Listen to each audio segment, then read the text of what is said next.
Well, hi. Good evening. Good evening. Good evening. Good evening. Good evening. Coffee time with the pastors, and we are continuing our study of. That's what Christmas is all about, Charlie Brown. I love this study, and we hope you're loving it too. I am loving it. Good. I'm loving it. I'm enjoying being in the study with you and hearing what you have to say and Yes. and then saying what you need to hear. And I also enjoy being with me and hearing what I have to say. Well, we are on session 2, and pretty much a big theme of session 2 is something we'll just refer to as Blue Christmas. And it is the idea that this time of year is not always the most exciting time of year for folks, for a number of reasons. And what I thought might be a good way for us to start this conversation for the study is just kind of have a real talk about some of our, I hate to say it, downer Christmas moments, but some of those moments in Christmas that aren't as festive and joy-filled as we want. So I've invited Laura to go first. Sure. And share her story, and then I'll share one myself. So I have two, if that's okay. Mm-hmm. Two little quick things, sort of quick things I'd like to share. You know, when you're a kid, Christmas is always supposed to be happy, right? Mm-hmm. But my grandfather died when I was in 5th grade, 2 days after Christmas, and we had just spent the day together, had gone shopping. It was just wonderful. And then that night he had a heart attack, and it wasn't just bad enough that Christmas was rough because of it, but the next year, the first Christmas without him, especially when it was the anniversary also of his death, was incredibly hard. And I remember going to my grandparents' house. My grandfather would always, every year, he was notorious for, as all the grandkids would gather around the tree and open presents, you would hear him not really paying attention, but every once in a while he'd yell, "Hey, what'd I get you for Christmas?" Because he had absolutely no idea. My grandmother made Christmas very, very special, and she would make things for the kids as well as buy things for the kids, and it was just a real gift, but he never knew what was going on. And so that Christmas, everybody kind of took it upon themselves to yell collectively every time someone opened a present, "Hey, what did I get you for Christmas?" But it was really hard, and it's one of those things. We talk about loss a lot around this time of year, but it's a person that I've never really gotten over. You know, my grandfather and I were extremely close. We would sit in the bed together and watch NASCAR races. We'd eat a pack of Oreos together, mostly him. I would get a few of them. But I felt like I lost my best friend that Christmas. And it still hurts because I think about my kids now and how much they would love him. And Christmas is always a hard time just because that's when we lost him too. But my other story is a few years ago, 4 years ago, we had a miscarriage. It was our second loss, and it was a baby that was due. We named her Noelle, but she was due right at the beginning of December, and we had the miscarriage earlier in the year around May and around Mother's Day, and so as we approached Christmas, it was just really, really hard that year. Because there was still no expectation. We were just living in this season of loss. And I remember looking at the manger scene when we put it out at church that year, when I was at Epworth, and just thinking about this manger is empty, but we know there's a baby coming. And for me that year, it felt very much like this is just an empty manger with no promise. And oddly enough, though, the blessing out of that was that it was on the Sunday when we read the Magnificat, Mary's story, that we found out we were expecting. And it was just the weirdest turn of events. Mm-hmm. But also, it was just a really hard season because we were living in a new season of not knowing. You know, our miscarriage had happened at around 12 weeks. And so even though we had this new news of excitement, it was still living in that darkness and uncertainty of, is it going to happen again? Especially since it had already happened twice before. And so while everybody's singing stories of what child is this, and away in a manger and silent night, my heart was just being ripped in a million places. And it was honestly just one of the hardest seasons I think I've ever been through. Yeah. And it's important. So therefore, you know, what I'm hearing as you talk is that a season in which I mean, expectancy and babies in general, there is that unknowing, there is that fear, not just of the day and the pain and the labor and the push, but is the baby going to be all right? And hearing that, for us this is good news that we hear each year, but for somebody it's news that stings. Yeah. If they've been through pregnancy loss or some, because it's a whole season of talking about babies. Right. And the story I was going to share, very similar to your first one, is about my grandfather. And when we lost him, I was 8 years old, and it wasn't near Christmas, but we always grew up going to Delaware and Maryland to do Thanksgiving. I don't know what kind of pact was made long before I was born, but we went to my mom's side of family for Thanksgiving every single year.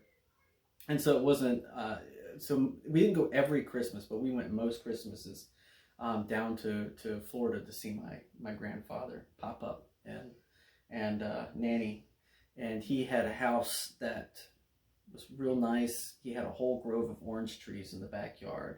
And he had these little stone areas that you could walk on, these little pathway that we would jump on and climb on the trees and do all of these things. And I remember when he passed, we would go back for Christmases afterwards, and my nanny had to actually move because she couldn't keep up with the house. She couldn't keep up with the orange trees.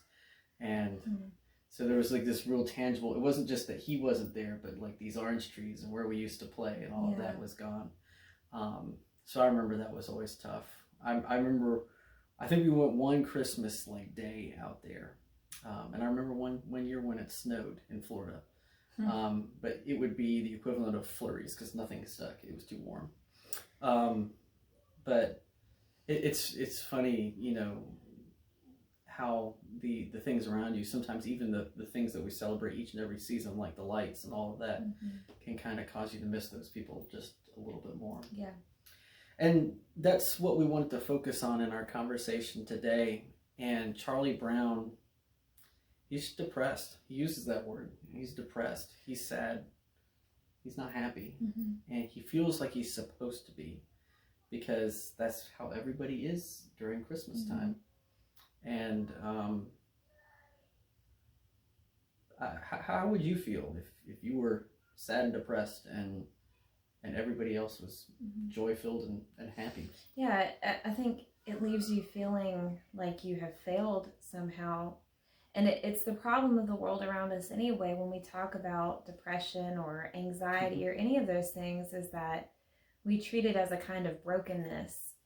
And we treat it as an otherness, instead of being something that we talk about the realness that a lot of us deal with that. I mean, anxiety is a very real part of my life. Everything makes me anxious. And I try to find ways to channel that in a healthy way. But for Charlie Brown, he's a kid trying to figure it out, and he's just left feeling like a failure. And you said otherness. I think he feels really alone. Yeah. Because nobody else seems to be going through what he's going through. And what is the saddest thought when we're dealing with loss, job loss, when we're dealing with loss of a family member, maybe just struggling over the bills and the amount of money we're spending on Christmas for kids or family or whatever, is when we get into these moments of stress and anxiety and sadness and despair and depression, is we feel like we're the only one going through it. And sometimes we feel that way a lot in churches, because churches, since we dress up, we try to look like we have it all put together. We want to look like the people that have it all figured out. And if you walk into that setting as somebody who's feeling down, especially during Christmas with the pretty lights and everything, you might feel more alone. We don't leave a lot of space in church for lament. I mean, we have a whole book about lamenting in Scripture, but we don't leave a lot of space for lamenting at all. And sometimes as Christians, the world says, hey, if you buy this thing or you do this thing, you'll be happy. If you take the kids out to Hillridge Farms, and we love Hillridge Farms, but if you take the kids out to Hillridge Farms and go see the lights, then you'll feel better. And none of those things actually make you feel better. And sometimes in the church, we're just as bad, for saying, hey, we'll just, pray about it. Just come to church, you'll feel better. And sometimes that's not the case. For me, church was my biggest source of hurt after our loss. Church was incredibly painful. And it wasn't because I was mad at God, but it's because church told me I was supposed to be happy at a time when I didn't feel happy. And so how do we deal with that? I remember after my grandfather died, I still remember my mom saying, because my mom was the one that held everybody together. She was the one taking care of everything and making sure everybody was okay. And I just remember her saying, why does it feel like the rest of the world is going on in this moment where I feel like time is standing still? And I feel those words so very much still. It was the most profound thing that my mom could have said in that moment, but it was the only thing that helped me, because I think I was the only other person that totally got it when she said it. Why does the world go on without us? And why don't we as a church make space for people to pause in that moment? Why don't we pause with them? And I think just gut, feeling is, for us to do that, we have to take on each other's pain. Mm-hmm. And maybe even face some of the things we've been burying down deep. Right. And when we don't get to the meat and potatoes of what this season of Advent and Christmas later, if we don't get to the meat and potatoes of what this is about, it's like eating a lot of Christmas cookies for dinner. They're going to taste good, they're going to be real sweet, but you're going to feel sick afterwards, and you're going to be hungry before you know it. Right. And so we need to slow down. We need to let our guard down. We need to be vulnerable with one another, because the only thing that can help somebody in their loneliness is someone just being lonely with them. Someone feeling that pain, instead of being the one that's like, let's fix you and get you over this so that we can get back to being happy and joy filled. Right. I think it's important to note too that in Charlie Brown's initial encounter with Lucy, it is spent in a time of diagnosing him. Yeah. And when they get to the point of what the real problem is that Charlie Brown is afraid of everything. And the reason that Charlie Brown is afraid of everything is because he is experiencing everything. He's aware of everything. And I think a lot of times our anxieties and our depression come from a hyper awareness of things. We are acutely aware of what can happen and the things that can go wrong. And, like I said, even in the time of our loss, when we found out we were pregnant with Ezra, I was still not happy because I was so afraid something was going to go wrong. Mm-hmm. And that's not to say that that's wrong either. I couldn't have been like, hey, put full trust in God. That's what the church would have told me. And I think that it's important to trust in God, but it's also important to acknowledge that we are human beings with bigger feelings than just, hey, trust in God, everything will be okay, because sometimes it's not. Mm-hmm. Sometimes it goes down a path we just never thought it was going to go. Right. And sometimes we're left alone in our disbelief. And so sometimes, when you're someone who's trying to comfort somebody, the better words to say aren't, God's going to fix this, God's going to get you through this and all this, so much more as, I don't know how this is going to end, but I'm going to be here with you until it's over. I think that's one of our big struggles as pastors too, when we're called into situations where we need to pray for someone. Mm-hmm. Sometimes the most honest and sincere and loving thing we can do is not to pray for healing, but to pray for peace. Yes. And sometimes what we want is for people to be miraculously healed when it's not the most loving thing or the best thing that we could offer or hope for. Well, we want to get to the meat and potatoes of what the season's about. Meat and potatoes. I know. We're not too far removed from Thanksgiving, where there was lots of meat and lots of potatoes. Lots of meat and lots of potatoes. Sounds delicious. And gravy. And so we're going to be reading and wrestling with a little bit, Isaiah 9:2, and then 6-7. And I want to share that with you as we continue our conversation. The people walking in darkness have seen a great light. Those dwelling in the land of death's shadow, light has beamed on them. And his name is called Wondrous Counselor, Divine Warrior, Eternal Father, Prince of Peace, making leadership abound and peace without end on the throne of David and over his kingdom, to make it firm found it, and stay it up in justice and righteousness forevermore. The zeal of the Lord of armies shall do this. A word has the master sent out in Jacob, and it has fallen in Israel. And what I hear, before we can get to the good news, before we can get to this promise, this messianic promise of Christ and this leadership that brings eternal peace, and really that's what it's all about. No matter what you're facing, all of those things that we've talked about tonight, when you feel those things feel out of control. Time moves on, and you feel like you can't move on because you don't know where to go next. Right. And here's this promise of peace, and we hear that in the sense of violence and war, which I think is a very big part of that. But I think there's just a different kind of peace that's promised here. This is a place devoid of fear and worry and concern, like you were talking about. But notice where it begins. It doesn't come to the people walking and having a holly jolly Christmas. It's the people walking in darkness. And I think it's important to note, too, that this is a prophecy written in Isaiah, which happened a long time before Jesus showed up. Yeah. And so those people wandered in darkness for a long time, to quote you. Yeah, and I think it's important to note that, though, that sometimes we just expect a quick prayer and that we're going to be out of it, and sometimes we're not. Yeah. And that doesn't mean that we're broken. It doesn't mean that there's something wrong with us. It just means that we're living in a reality of something that maybe other people don't understand or can't totally empathize with.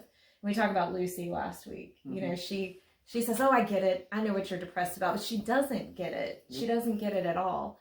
She just sees her own focal point, what she's concerned about. Right. And sometimes, as people, sometimes even as people of the church, we tend to do that. We want to say, "Hey, I get it," when sometimes we don't.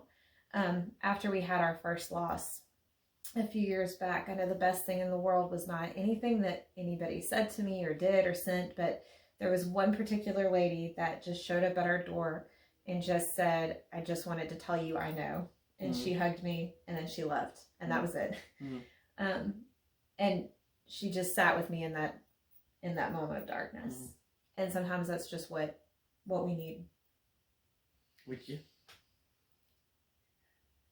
Instead of hearing, when you say I hurt, let's make it better. Right. Hear, I hurt too. One of the biggest things that they teach us, I do a lot of, small group leadership in our conference in the Methodist Church, in our connectionalism. I lead what's called a residency group, residency and ordained ministry. And you do this with candidacy mentoring and other things too. But the one thing they always tell you is no fixing. And that's really hard. It's against our nature. And so what that means is that instead of hearing a problem and saying, "Here's what you can do," it's hearing a problem and then asking questions, or just kind of curious questions to kind of help people think through the process, but you're not allowed to fix things. No fixing. And that is so hard, because when you try to fix things, what you're really doing is making it about your own discomfort. Yeah. I don't like this feeling. Yeah. Let's get you better so we can get back to happy time. Right. Exactly. But that's what's so profound about it, because the passage says, the people walking in darkness, single them out, have seen a great light. Light has beamed on them. That the hope and the promise of Jesus Christ was specifically shined on those that were walking in darkness, who were hurting and feeling pain.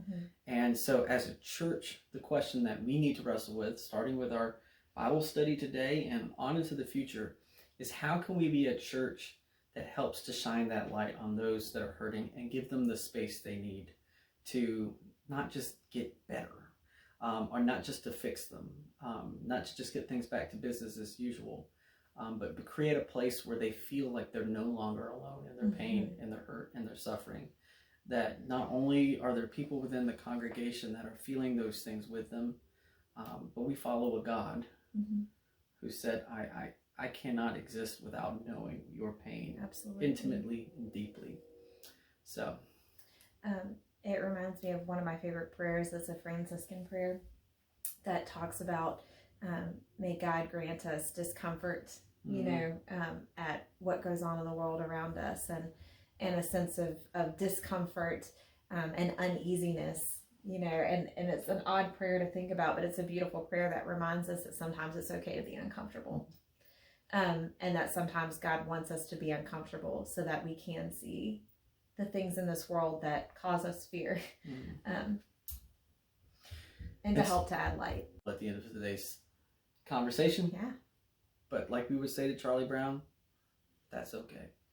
And so what we would like to do in closing is just say a prayer to kind of close this part of the conversation, and pray God's Spirit be upon us as we continue this conversation in person, wherever you might find yourself, whether it be St. Paul UMC or St. James UMC. All right? So let us pray.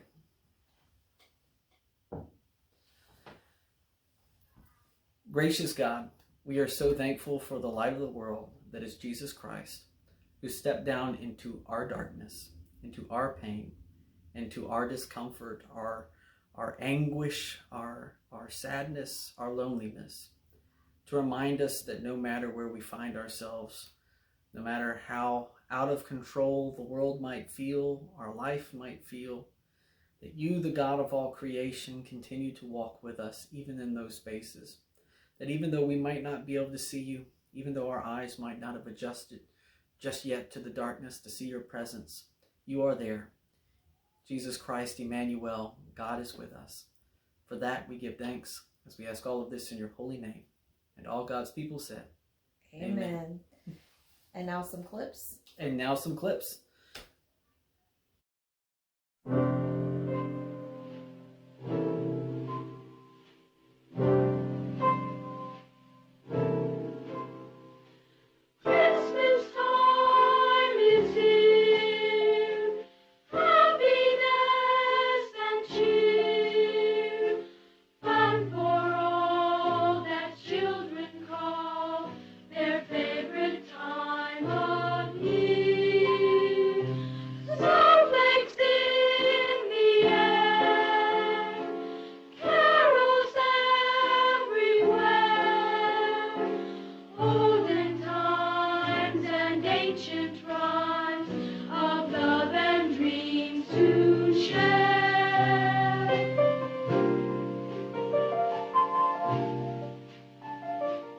I think there must be something wrong with me, Linus. Christmas is coming, but I'm not happy.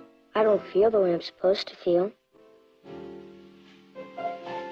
I just don't understand Christmas, I guess.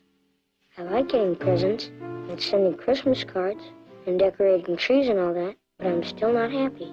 I always end up feeling depressed. Charlie Brown, you're the only person I know who can take a wonderful season like Christmas and turn it into a problem. Maybe Lucy's right. Of all the Charlie Browns in the world, you're the Charlie Browniest.